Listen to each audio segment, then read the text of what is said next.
자, 오늘 표용호 TV에 아주 귀한 분을 모셨습니다. 1999년에 이제 미래에셋으로 옮겼다가 그렇습니다. 보니까 뭐 99년에 대우 사태도 겪으셨고 또 2003년에 여러분 기억하시죠? 카드 대란. 또 2008년 그 서브프라임 사태.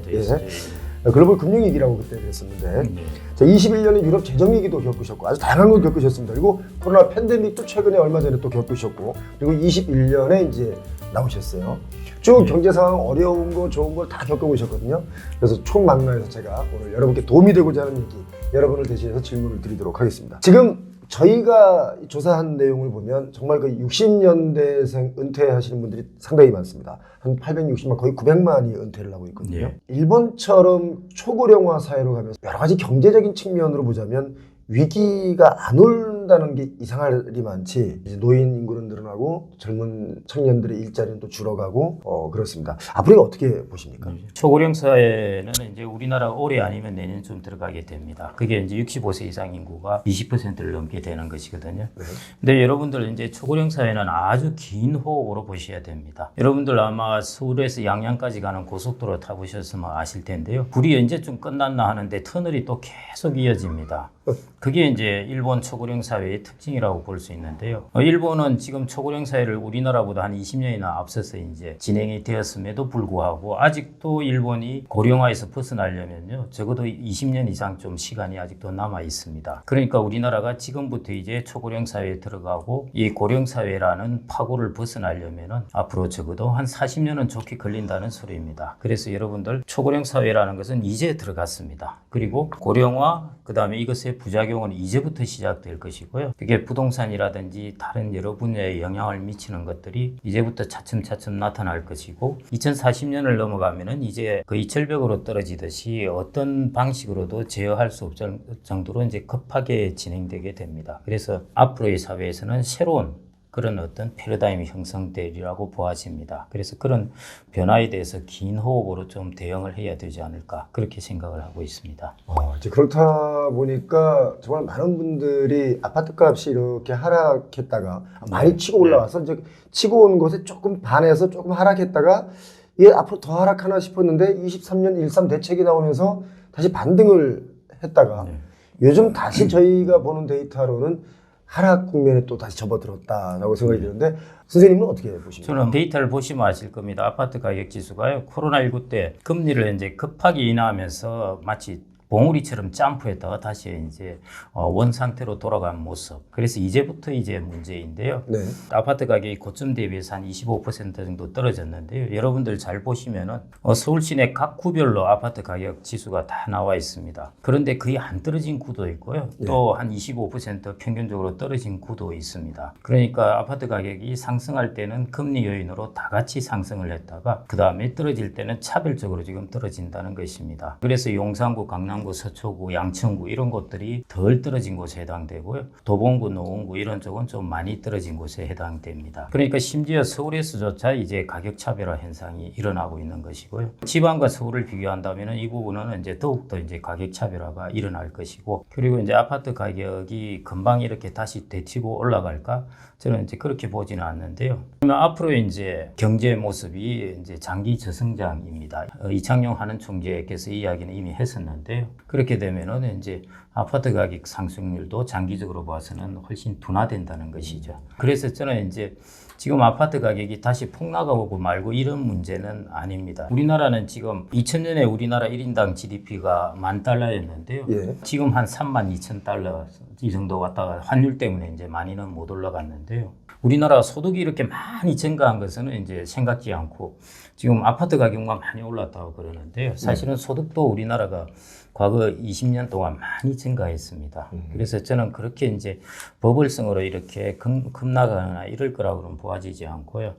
다만 앞으로 지금까지 여러분들이 한 20년 동안 보아왔던 아파트 가격 상승률보다는 훨씬 낮은 상승률을 계속 보일 것이라는 것입니다. 제가 첫 번째 요인으로 이제 소득이라는 걸 말씀드렸습니다. 그래서 소득만 가지고 비교를 해본 것입니다. 그런데 이제 금리, 그 다음에 가구수, 그 다음에 GTX라든지 새 집을 짓는 것이라든지 이런 이제 다른 요인들도 많이 있습니다. 특히 이제 어떤 매물으로 많이 가지고 있냐면 아시겠지만은 2014년인가 그때 네.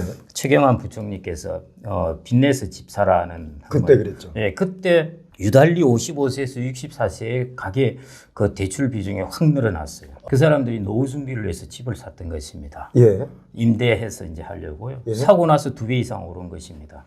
완전히 성공한 거죠. 이 메모리를 갖고 있는 것입니다. 예. 앞으로도 내가 이거 사가지고 노후 준비를 하면은 지금 사고 나서 집값도 또 많이 오르고 내가 여기서 임대료도 많이 받고 그 메모리가 좀 있는 수가 있는데요. 심리학적으로 이런 이야기가 있습니다. 한 20년, 30년의 상황이 계속 지속되면은 다 이게 정상적인 상황이라고 다 받아들인다는 것입니다. 심리적으로. 예. 그러니까 우리나라가 2000년부터 한 20년 넘어 이루어진 이 상황. 금리가 8%에서 1%로 떨어지고 소득이 $10,000에서 $30,000로 오르고 가구 수가 엄청나게 600만 가구 이상 증가하고 사람들은 이 20년 동안의 메모리가 이제 정상이라고 생각하고 있는 것입니다. 그래서 저는 제일 먼저 우리가 살펴보아야 될 것은 과거 20년 동안에 이루어지면서 정상이라고 생각했던 이 메모리가 예. 거짓이라는 것입니다. 그래서 앞으로 20년을 바라보면서 투자 전략을 세워야 되는 것이죠. 예. 제가 꼭 여쭤보고 싶었던 부분인데요. 자산 가치가 예전에는 저희 국민들 평균이 한 7, 80%까지 가까이 부동산 자산이 많았어요. 예. 가계 자산 중에. 그런데 요즘은 이게 한 67% 이렇게 조금씩 그 부동산 자산이 좀 줄었는데 최근에 저희가 보는 데이터 중에는 지금 60대 넘으신 분들 그러니까 그때 14년도에 집을 샀던 분들이라고 볼 수 있겠는데 그분들이 지금 집을 파는 분들이 꽤 있거든요. 있습니다. 예. 그럼 그분들은 팔아서 지금 금융자산 쪽으로 옮겨가는 것일까요? 이분들은 이제 새로운 패러다임에 이제 적응을 하시는 거죠. 그래서 이제 곰곰이한 판단을 해보셔야 될 겁니다. 이제 앞으로 주택이 주는 가격 상승률이 높을지, 미국의 혁신적인 기업들이 주는 이익 상승률이 높을지 이런 부분을 이제 판단하셔가지고요. 그런 분들은 이제 그렇게 이동을 하시는 것이죠. 또 하나는 이제 우리나라의 통화에 관계된 문제입니다. 네. 현금을 가지고 있던 예금을 가지고 있던 뭘 가지고 있던 우리나라의 자산을 갖고 있으면 원화입니다. 그런데 이 사람들이 이걸 가지고 외국의 금융자산을 사면은 예를 들어 미국의 주식을 샀다 하면은 달러화로 갖게 됩니다. 그렇죠. 예, 그런 부분에 이제 분산도 하기 시작하시는 것이죠. 아, 거기다 이제 최근에 채권 금리도 좀 올랐지 않습니까? 네. 예, 이럴 때 이제 그때 한 2년 정도 전이었죠. 한참 문제, 한전 부채 문제되고 레고 사태 문제되고 할 때 그때 한전채 3년짜리가 거의 한 5.8% 이렇게 나왔거든요. 빠른 분들은 그때 그런 이제 3년짜리를 사셨습니다. 대단하시죠, 뭐. 꼭 많이 배워서 그랬다기보다는 시대 흐름의 촉에 따라 잘 가신 거 아닌가. 그다음에 그렇습니다. 요즘 젊은 세대들에게 정말 미안한 얘기지만 정말 힘든 시기가 오히려 앞에서 이 젊은 세대가 누려야 할 이익치를 앞에서 다 누린 게 아닌가 하는 생각도 제가 어렴풋이 한번 해봤고요. 또 요즘에 그렇게 이제 집을 60대 이후 70대 되신 분들이 사실 그 주택연금을 이 고점에 들어놓으신 분들이 있어요. 그러니까 주택연금을 들어서 나중에 그 연금 받는 게 나은 건지 아니면 지금 현금화를 해서 증여나 아니면 뭐 또 다른 다른 걸 하는 게 나은 건지 그 점에 대해서는 우리 어떻게 생각하십니까? 현재 집을 몇 채 가지고 있냐에 따라 다른데요. 아시다시피 주택연금은 자기가 거주하는 주택에 한해서만 이제 들 수가 있습니다. 네. 그래서 저는 이제 노후에 꼭 말씀드리고 싶은 것은 집이 2채, 3채 있으면 한 채 파셔도 전혀 문제 없습니다. 자기가 노후에는 어느 다른 나라의 노후 생활을 보더라도요. 자기 집을 가지고 있는 것과 가지고 있지 않는 것은 큰 차이가 납니다. 그렇죠. 예, 훨씬 불안정한 생활이고 훨씬 안정된 생활입니다. 그래서 거주하는 주택을 가지고 계신다면은 그것은 주택연금을 통해서 캐시플로우를 만들어내시는 것이 훨씬 낫고요. 예, 거주하는 주택을 팔고 내가 현금을 갖고 좀 더 작은 주택에 들어가서 나머지 현금을 어떻게 운용해 보겠다 하는데 가장 큰 리스크는 뭐냐면은 그 현금을 어떻게 잘 운용하느냐 문제가 아닙니다. 그것은 부차적인 문제이고요. 예. 목돈이 생기면 사라집니다. 아시다시피 어떤 연유로 예를 들어 자녀가 무슨 연유로 돈이 좀 필요하다면 목돈이 있으면 줘야죠. 예. 그런 부분에서 목돈이라는 부분이 사실은 리스크가 그런 부분이 있습니다. 그래서 뭐 여유가 되신다면 얼마든지 증여도 그렇고 현금화도 되고 그거는 얼마든지 가용자금을 만들 수가 있는데요. 그런 부분이 안 되면서 자기가 거주하는 주택이 한 채 정도, 뭐 2채 정도 있다든지 뭐 이렇게 하면서 하는 부분은 조금 조심하셔야 되고요. 그 다음에 이제 주택연금이 이제 공시가격 기준에서 9억까지 예. 주택연금 가입 조건이었다가 이게 12억까지로 늘어났습니다. 근데 공시가격 12억은 시가 기준으로 한다면은 한 17, 8억 정도 그렇죠. 됩니다. 그다음에 이제 주택이 두 채, 세 채라도 합쳐서 공시가격 12억이 하면은 그 중에 거주하는 주택은 한 채 예. 주택연금에 들 수가 있거든요. 물론 거주하지 않는 것은 못 들지만. 그렇죠. 예. 이전에 이제 공시가격이 9억일 때는 좀 애매했는데요. 주택을 두 채 가지고 계시면은 아마 공시가격이 12억으로 늘어나게 되면은 이제 가입 조건이 되실 수도 있습니다. 그러면은 자기가 사는 곳은 주택연금을 받고 그 다음에 한 채 더 가지고 있는 것은 임대를 줘서 임대료를 받고 수익을 예, 받고, 그렇게 예. 하면은 임대료와 주택연금 이 둘만 하더라도 거기에다가 국민연금 이렇게 더하면은 연금과 임대료만으로도 이제 노후소득을 좀 마련할 수가 있습니다. 아.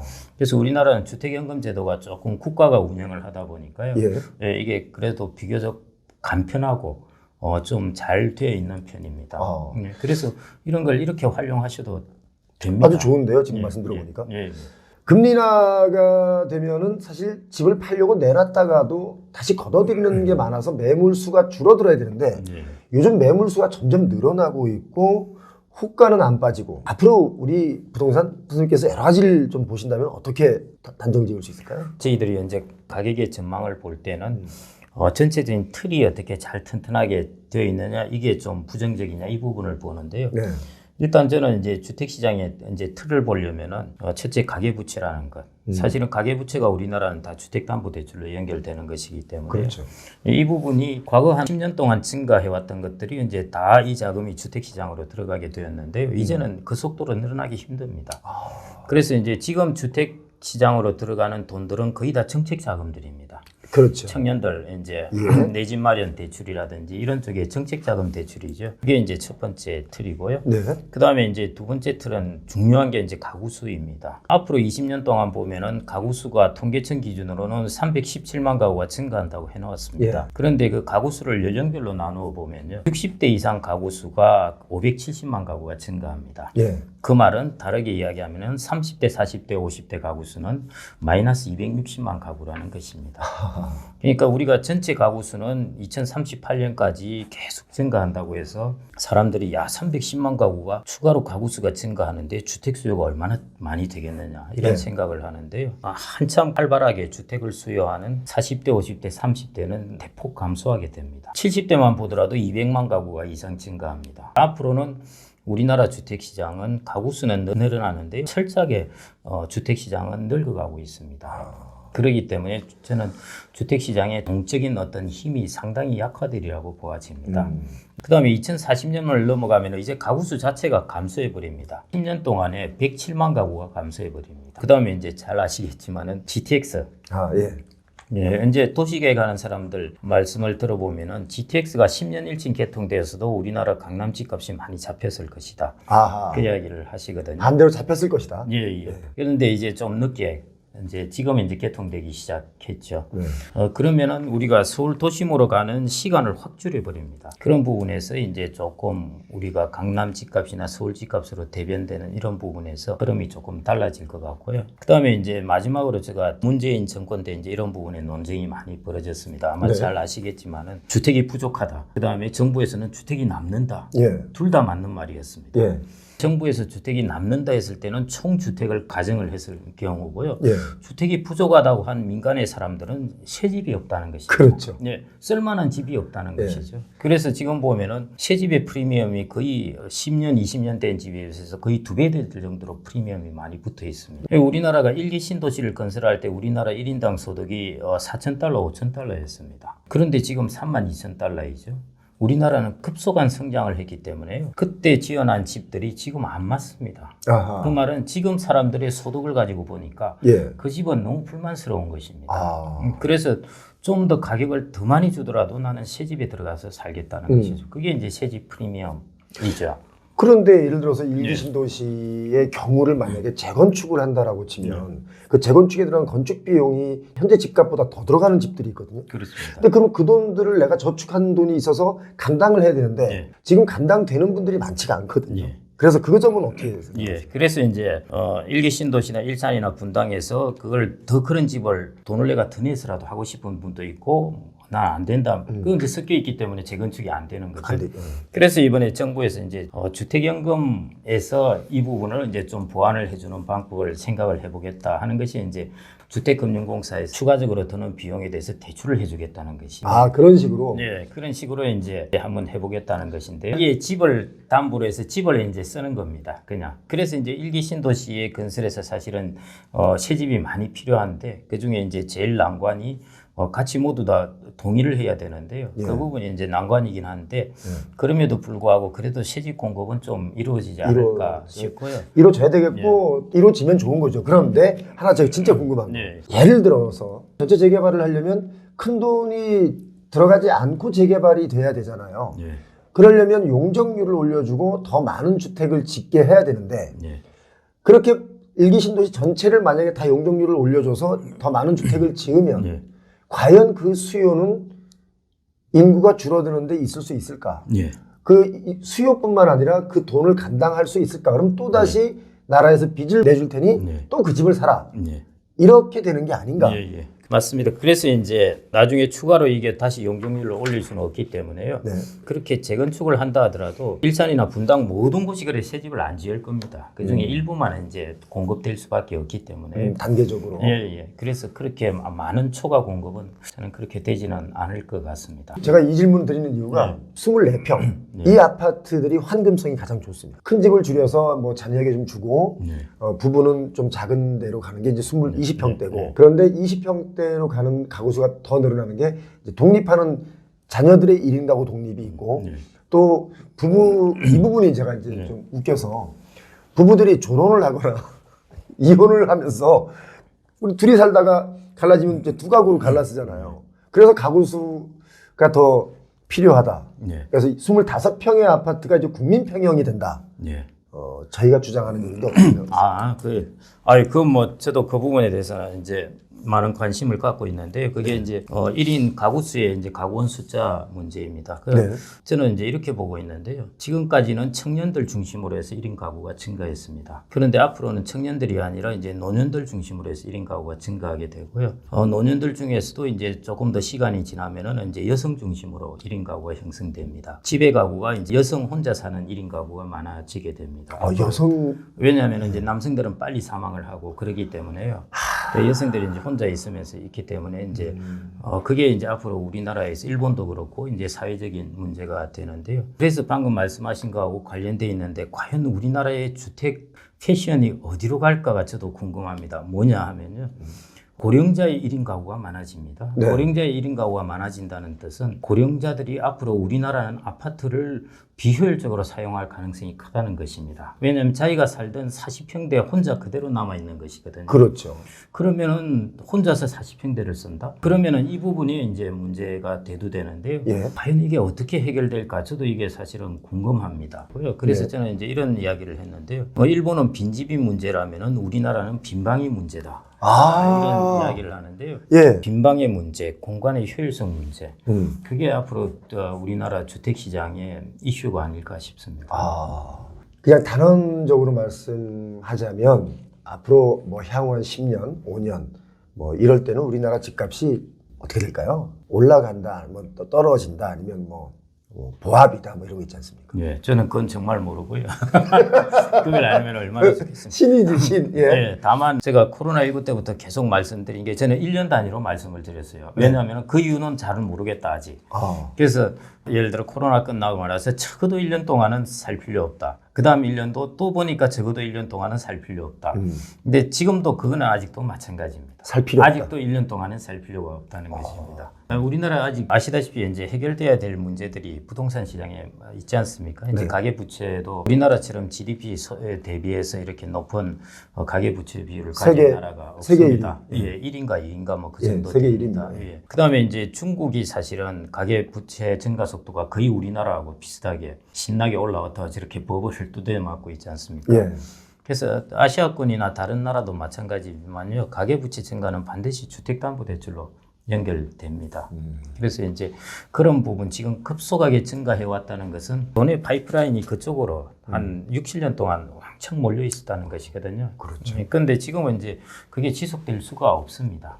없고요. 지금 실제로 들어가는 파이프라인으로 들어가는 돈도 별로 없고요. 있다면은 아까 말씀드렸듯이 정책 자금으로 들어가는 그런 쪽의 자금 정도이기 때문에 그래서 저는 뭐 아직까지도 그렇게 신경을 쓸 필요가 없지 않나 싶습니다. 예. 저는 오늘 이 방송을 저와는 결이 같지만 또 다른 뭐 제 결과는 관계없이 지금 굉장히 제가 소중한 말씀을 많이 듣고 있는데 제가 들을 게 아니라 정말 많은 그 아파트에 열광하고 막 이렇게 값이 계속 뛴다 막 영끌하고 이런 분들이 오늘 이 방송을 좀 많이 들어서 기본적인 그 지식과 방향에 대한 것을 좀 알았으면 좋겠다라는 지금 생각이 들었어요. 왜냐하면 아주 오늘 하시는 말씀이 하나하나 정말 제가 몰랐던 사실도 많이 배웠고 알아가는 이 맛이 있었거든요. 꼭 이 방송 남들에게도 꼭 전파해서 우리 김경록 대표님의 방송 꼭 한번 보시라고 좀 말씀 좀 해줬으면 좋겠습니다. 감사합니다만 네.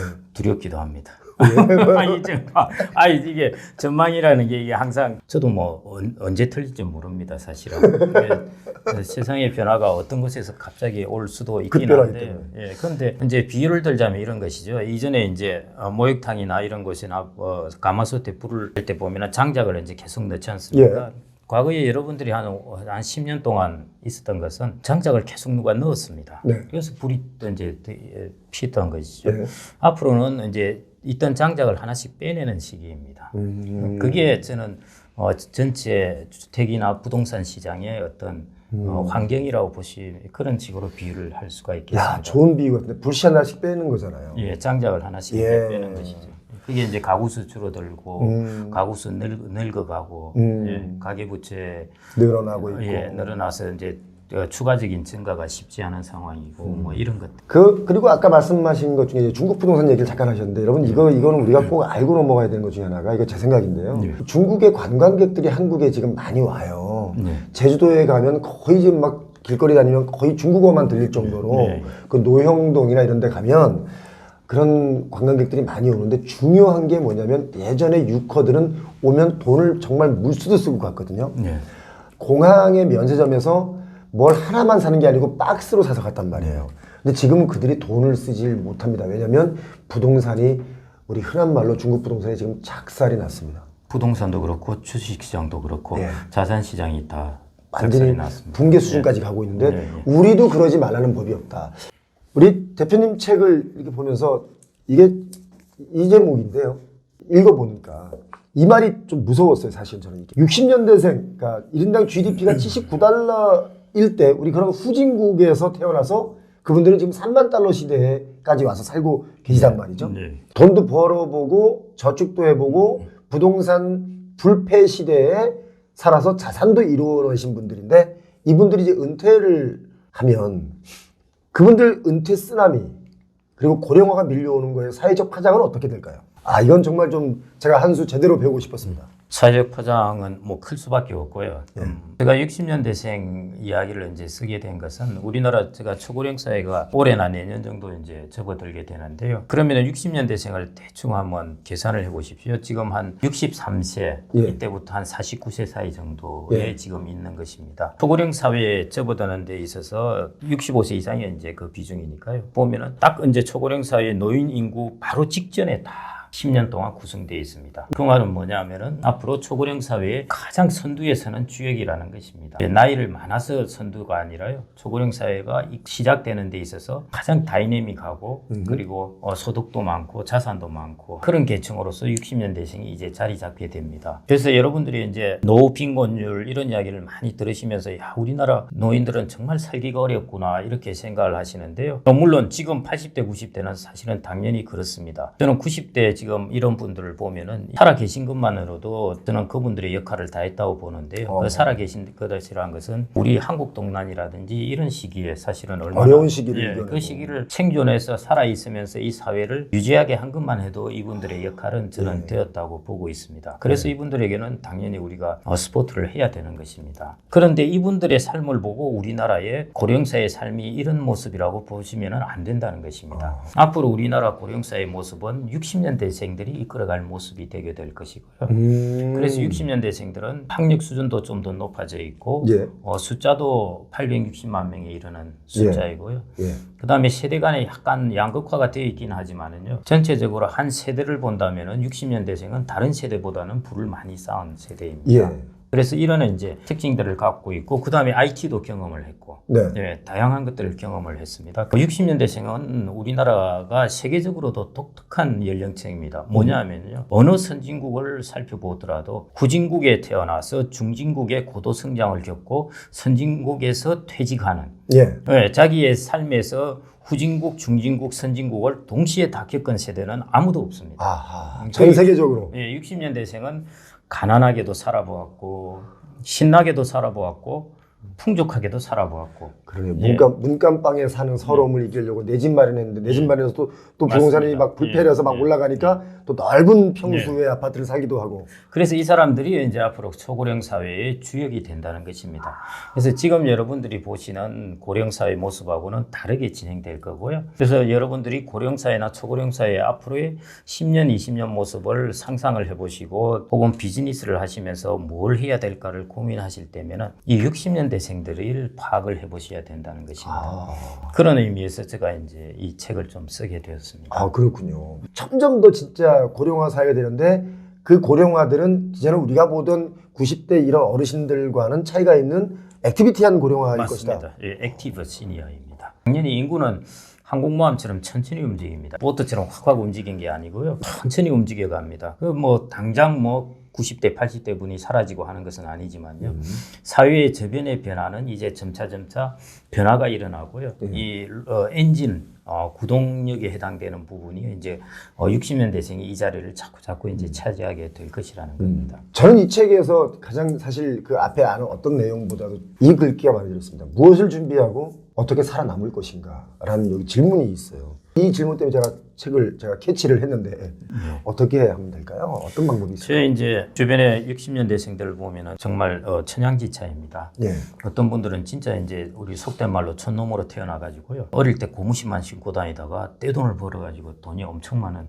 그래서 아마 촌놈이 출세했다는 소리를 제일 많이 듣는 게 60년대생들일 겁니다. 예. 그때 대거 서울로 이제 올라왔으니까요. 그러면서 많은 부를 이루었는데요. 60년대생이 이제 제일 처음으로 그런 이제 성장 가도에서 브레이크가 걸리게 된 게 속된 말로 짱돌을 맞게 된 게 IMF 외환위기입니다. 그래서 제 주변의 친구들을 보면은 그때 한번 충격을 받아서 지금도 헤어지 못하는 그런 사람들도 있고요. 97, 8년대에 충격받은 걸 지금까지도. 많은 우리가 사업에 다시 재기한 사람들 이야기만 들어서 그러는데요. 사업은 한번 충격을 받으면은 정말 헤어나기 어렵습니다. 그 빚을 다 갚아야 되는데요. 그거 갖고 언제 다시 정말 언제 운도 좋고 그 다음에 자기가 열심히 하늘의 귀에도 맞고 이렇게 이제 제기를 하게 되는데 그렇지 못하는 이제 사람들도 꽤 많이 됩니다. 그 다음에 또 하나 이제 큰 변화가 90년대를 전후해서 우리나라의 산업이 전통 산업에서 IT 산업으로 넘어가게 됩니다. 예, 반도체라든지 아시다시피 이제 네이버라든지 카카오 이런 쪽으로 다 넘어가지 않습니까? 그래서 이 흐름을 탄 사람들은 성장을 하게 되는데요.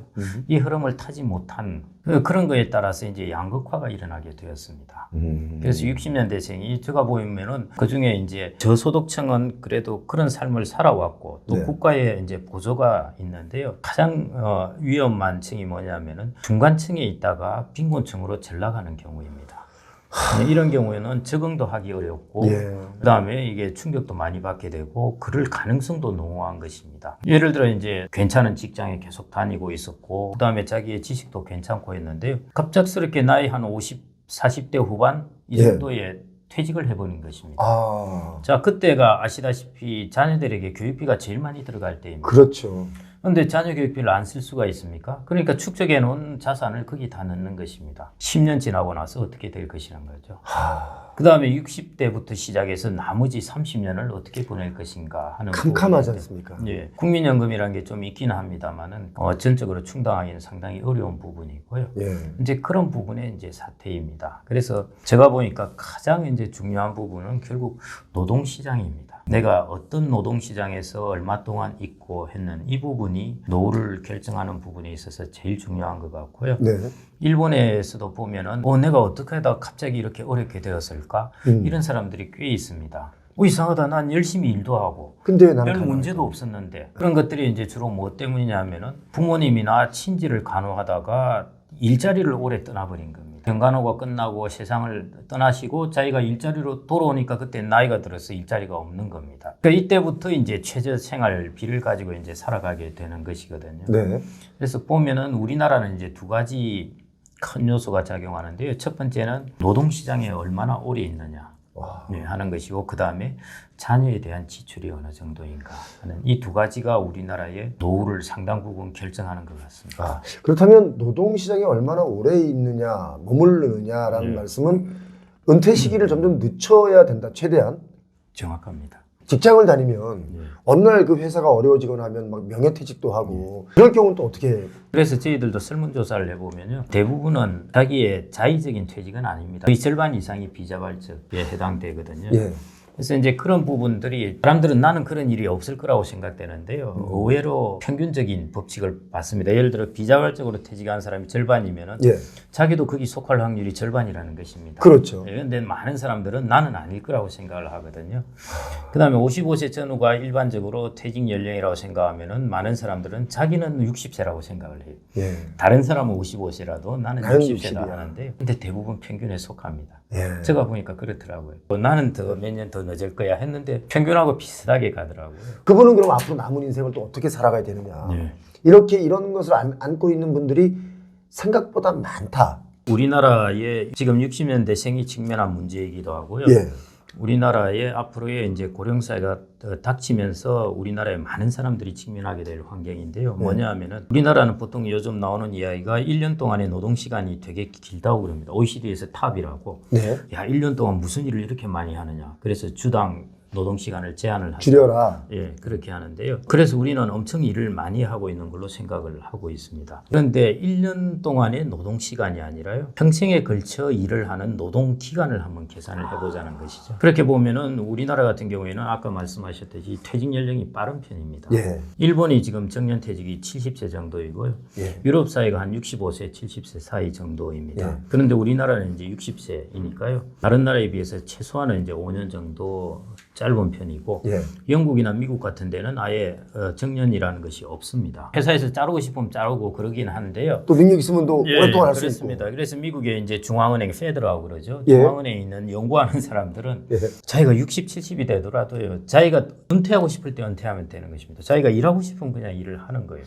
우리하고 다르구나. 그리고 일본은 어쩔 수 없이 70살 아닙니까? 왜냐하면 고령화가 빨리 가다 보니까. 그렇죠. 그런 면이 있는데요. 일본은 후생연금이라고 그러죠. 일본은 후생연금을 65세부터 받을 수 있습니다. 그런데 정년은 70세예요. 일하면서도 연금도 받고 이렇게. 우리나라는 앞으로 65세부터 받게 되죠. 지금은 63세에 이르는데요. 근데 우리는 정년이 60세잖아요. 거꾸로 돼 있는 거죠. 사실은 그래서 우리나라는 이런 부분이 대소득 공백이다, 이런 부분인데, 그러니까 노동시장이 우리나라는 아직 고령사회를 못 따라가고 있다는 것입니다. 우리나라는 대학 진학률도 높잖아요. 그런데 서구 사회는 독일이나 이런 유럽은 한 30% 정도 대학 진학률이고요. 일본 같은 경우 여성이 한 50%대, 뭐 그다음에 전체 다 합쳐서 한 60% 정도 대입니다. 이렇군요. 저 이거는 제가 생각 못했습니다. 미국도 그래도 대학 진학은 유럽보다는 많이 하는 편인데, 우리나라는 이제 대학 진학률이 높다 보니까 아무래도 군대도 가다 보니까 늦게 들어갑니다. 사회. 그다음에 빨리 나옵니다. 그래서 이제 우리나라는 보통 보면은 직장을 충실하게 잘 다녔다는 사람이 30에서 33년 정도입니다. 어마어마한 기간이죠. 그 정도면. 그래서 우리나라는 이제 400클럽이라고 그랬어요. 월급을 400개월 동안 받은 사람 해서 그게 33년 4개월 정도 될 겁니다. 그 정도 하면은 야, 축하한다. 400클럽 드디어 가입하셨구나. 진짜 대단한 건데. 그런데 우리나라 국민연금의 명목소득 대체율을 계산을 하는데요. 우리나라 앞으로 국민연금 소득 대체율이 40%라고 합니다. 그건 자기의 국민연금에 넣는 그 평균적인 소득의 40%를 이제 받게 된다는 뜻인데요. 그 40%의 가정이 뭐냐면은 국민연금을 40년 동안 납입했다는 가정입니다. 자, 우리나라에 국민연금 40년 동안 납입한 사람이 있습니까? 없죠. 하고 싶어도 이게 왜 40년을 정했을까 하는 것이죠. 왜 그랬을까요? 서구 사회 기준들이니까요. 우리 기준은 없군요. 왜냐하면 서구 사회의 공통된 글로벌 기준으로 해야 서로 비교가 되기 때문에 그러는 이제 기준을 만들어 놓은 것입니다. 그런데 서구 사회는 40년과 자기들의 갭이 그렇게 크지가 않은데요. 우리나라는 이 갭이 큰 것입니다. 그래서 우리나라 노후 준비에서 가장 큰 부분이 사실은 이 노동시장의 이 부분입니다. 주된 노동시장, 그러니까 좀 퀄리티도 좋고 돈도 좀 받을 수 있고 한 이 노동시장에 있는 시간이 짧다는 것입니다. 그러면 나머지 시간을 뭘로 해야 되느냐? 그냥 있으면 노후 준비가 안 돼요. 사실은 그렇죠. 이 노동시장 어떻게 해야 됩니까? 길이로는. 왜냐하면 수명은 더 길어졌는데요. 예. 그래서 우리나라가 이제 한 50대 후반부터 60대에 걸쳐서 재취업 시장을 돌아다니는 것입니다. 이 재취업 시장은 노동 조건이 훨씬 열악합니다. 그 열악한 재취업 시장을 돌아다니는 것이고요. 그래서 우리나라는 최종적으로 은퇴한 연령이 OECD 국가 중에서도 멕시코 등과 더불어서 제일 낮습니다. 그러니까 주된 직장에서 퇴직하는 연령은 OECD 국가 중에서 빠르고 최종적으로 은퇴하는 연령은 제일 높고 그 기간에 뭔가 돈을 벌어야 또 살 수 있기 때문에 그 기간 동안에 열악한 재취업 시장에서 다닌다는 것입니다. 저희가 얼마 전에 재취업에 대한 거를 조사를 해보니까 60대 이후에 여성분들이 그렇게 재취업을 많이 했더라고요. 요즘 특징입니다. 매년 고용 증가에서 보면요. 예. 특이하게 60대 여성들이 많이 증가하고 있습니다. 그러니까 이제 저희가 농담으로 그런 말을 합니다. 남편이 은퇴를 했어요. 예. 예, 이제 삼식이가 된 거예요. 네. 하루 3끼 밥을 다 주는 거 받아 먹는데 어디 일하러 나가려고 하는데도 본인은 일하려고 하나 자리가 없고 근데 여성의 일자리는 좀 그나마 뭐라도 있거든요. 예. 그러니까 나는 일하러 나가 여성인 나는 조금씩 갈등이 있는 거예요. 부부가. 갈등이 아니라 행복하게 생각하셔야 돼요. 왜요? 그래도 한 명이 또 불지 않습니까? 그러니까 이제 자꾸 뭐라 그러니까 이제 남자들은 또 자존심이 있으니까 내가 그동안 내가 열심히 일해서 내가 다 했는데 이제 네가 좀 하는 거 가지고 내가 나한테 맨날 뭐라 그러냐 해서 삐져가지고 조론도 하고. 내가 지금까지 열심히 했는데 날 왜 이렇게 취급하느냐 하는 것은 남자들의 생각입니다. 부부간에 이게 큰 생각의 갭이 있는데요. 예. 여성들은 그럼 집에서 놀고 있었냐는 것이죠. 그건 아니죠. 자녀 키우고 있었죠. 어마어마한 일을 자, 한 거죠. 여성들의 관점을 보겠습니다. 남성들 토요일 일요일 맨날 골프 치러 다니고 워크샵 한다고 다니고 술 먹고 다니고. 예, 술 마시고 자기 좀 뭐 놀고 싶으면 출장 나가고 해외 출장 가서 한 일주일씩 있다 오고. 그 댓글에 보면은 막 남성분들이 화가 나서 이런 이야기를 하시는데요. 야, 직장 다니는 게 얼마나 어려운 게 아느냐 그러는데요. 어렵습니다, 당연히. 그런데 직장은 정말 마음에 안 들면 옮기면 돼요. 아, 그렇지. 자녀는 마음에 안 들어도 못 바꿔요. 그래서 이게 퀄리티가 다릅니다. 그렇게 고민이나 이런 거의 퀄리티가 다르고요. 그래서 이런 부분을 이해를 해줘야 됩니다. 그건 뭐냐면은 여성은 여성의 어떤 슬픔을 갖고 있어요. 자기도 다 배운 대로 배우고 이렇게 했는데 결국 그 말 안 듣고 하는 이 자녀 평생 뒷바라지하고 좀 실려 그러는데 남자가 덜커덕 들어와서 나 평생 돈 벌고 당신 놀았으니까 이제 나한테 밥을 좀 해주지 하면 폭발합니다. 거의 원자폭탄 수준으로 폭발을 해버리는데요. 그런 말로 뚜껑이 열리는 거죠. 예, 그러니까 저는 그렇다고 남성 역시 어려운 일을 했어요. 그럼요. 얼마나 그 바깥 일이 쉬운 건 아니니까요. 서로 위로하고 살아야 그래서 서로 이런 슬픔을 꼭 이해를 하셔야 됩니다. 거기다 여성이 또 이제 내가 시간이 좀 남네 해가지고 외부에 나가서 내가 소득을 좀 벌겠다 하면은 땡큐고 내가 집안일을 할 테니까.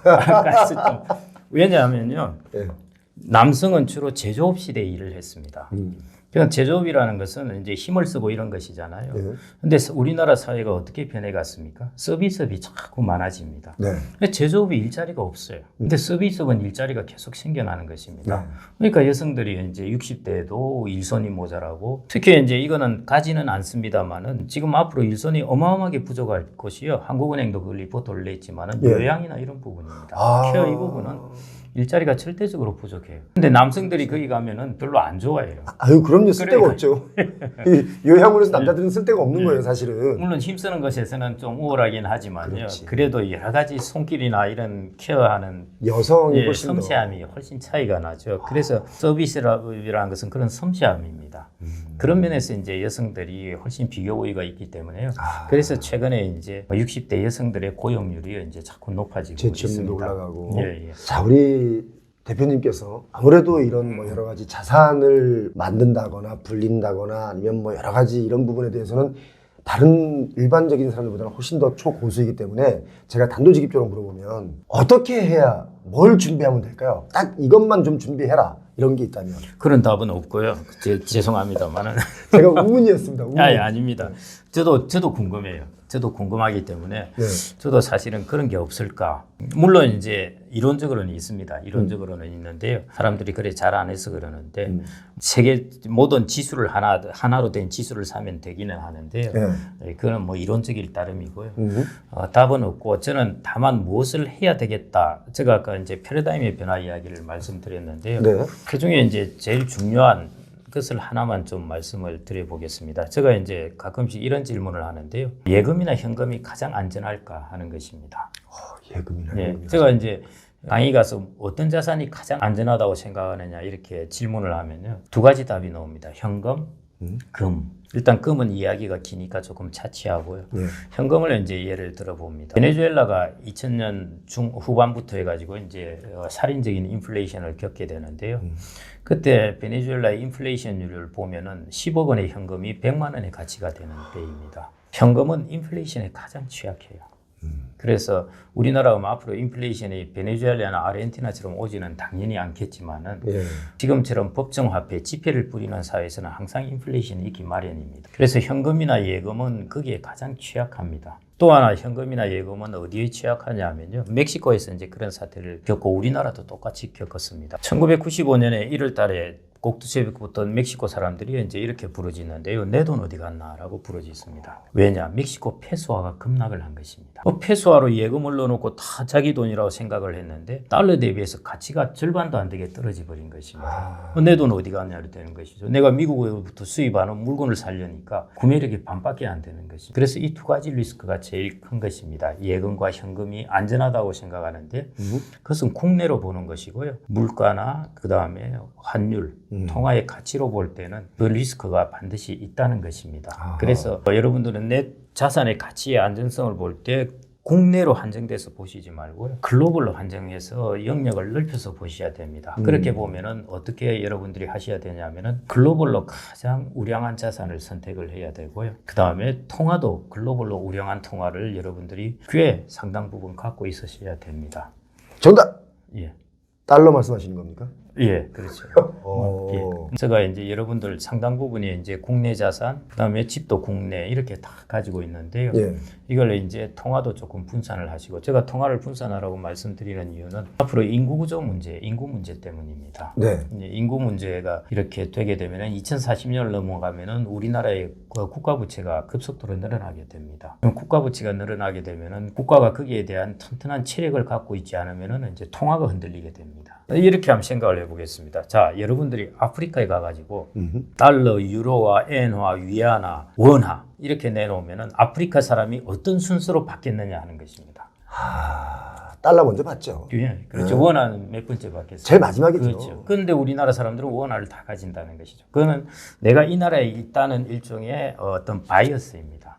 근데 그걸 미국 사람의 입장에서 본다면은 아니라는 것이죠.